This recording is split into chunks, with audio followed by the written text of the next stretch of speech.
How to change wallet name in Smart Wallet. Hi everyone, welcome back to Wake&Tech.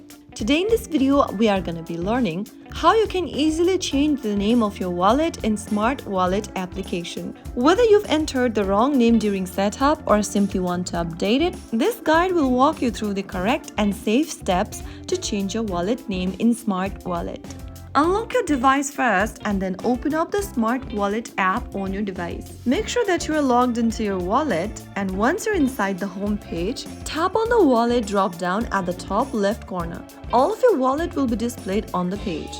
Select one of your wallets you'd like to rename and then go to the top of the screen and in the text box, write down the name for your wallet. After you type down the name, click on Save Name. Soon after you do that, you will be able to change the name of your wallet that you have in Smart Wallet.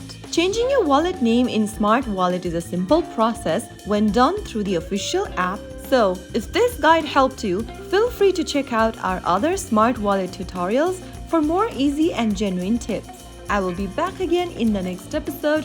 Don't forget to like, share, and subscribe.